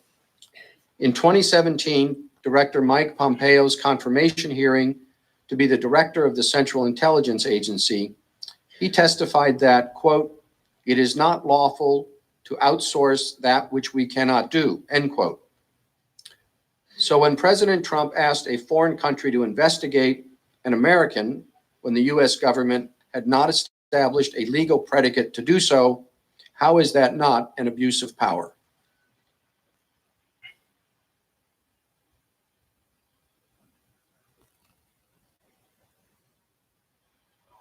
We are watching the Senate impeachment trial of Donald J. Trump. It is absolutely an abuse of power. And what's more, if you believe that a president can essentially engage in any corrupt activity as long as he believes that it will assist his reelection campaign, and that campaign is in the public interest, then what's to stop a president from tasking his intelligence agencies to do political investigations? What's to stop him from tasking the Justice Department if he can come up with some credible or incredible claim that his opponent deserves to be investigated? Their argument would lead you to the conclusion that he has every right to do that, to use the intelligence agencies or the Justice Department to investigate a rival. And when they become a rival, it's even more justified. But you're absolutely right. If Secretary Pompeo is correct and you can't use your own intelligence agencies, you sure shouldn't be able to use the Russian ones or the Ukrainian ones. And here, we have the president on that phone call pushing out this Russian propaganda, this Russian intelligence service propaganda, CrowdStrike, the server, as if there was just one server and it was whisked away to Ukraine. The Ukrainians hacked the server, not the Russians. A made-for-you in the Kremlin conspiracy theory that undermines our own intelligence agencies, but suits the political interests of the president, and his legal agent, Rudy Giuliani, is out there peddling this fiction. The president himself is out there promoting this fiction, standing side by side with Vladimir Putin. But you're absolutely right. It would be a monumental abuse of power, and it is a monumental abuse of power. And if you don't think abuse of power is impeachable, well, don't take my word for it. Professor Dershowitz's word for it, or Jonathan Turley's word for it. Let's look to our Attorney General. This is what he said. Under the framers' plan, the determination whether the president is making decisions based on improper motives, something that Professor Dershowitz says we're not allowed to consider, based on improper motives, or whether he is faithfully discharging his responsibilities, is left to the people through the election process and the Congress through the impeachment process. The fact that the president is answerable for any abuses of discretion and is ultimately subject to the judgment of Congress through the impeachment process means that the president is not the judge in his own cause. Their own attorney general doesn't agree with their theory of the case. But again, we don't have to rely on Bill Barr's opinion or Alan Dershowitz's opinion or my opinion or the consensus of constitutional scholars everywhere. We can rely on our common sense, because the conclusion that a president can abuse his power by corruptly entering into a quid pro quo to get a foreign intelligence service or a foreign government, a foreign leader to do their political dirty work and help them cheat in the election, our common sense tells us that cannot be compatible with the office of the presidency. And if we say it is, if we say it's beyond the reach of the impeachment power, or we engage in this sophistry and we say, because you put it under the rubric of abuse of power, even though that was the framers' core offense, and you didn't put it under some other rubric, well, we won't even consider it. If we're going to engage in that kind of legal sophistry, it leaves the country completely unprotected from a president who would abuse his power in this way. That cannot be what the framers had in mind. The Constitution is not a suicide pact. It does not require us to surrender our common sense.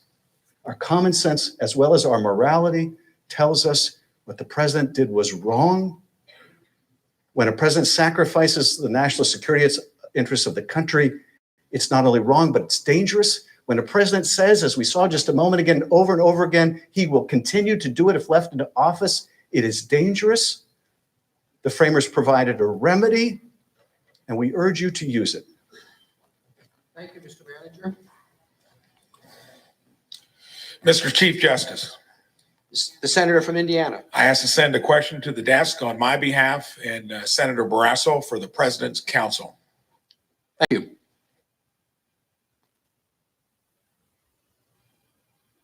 We are watching the Senate impeachment trial of President Donald J. Trump, the 45th President of the United States of America. The questions are read by the Chief Justice, and the questioners are the senators, one from each side. The two respondents, the counsel for the President, who will speak now, and the House managers. The question from Senator Braun and Barrasso for counsel for the President. The House managers have said the country must be saved from this president, and he does not have the best interests of the American people and their families in mind. Do you wish to respond?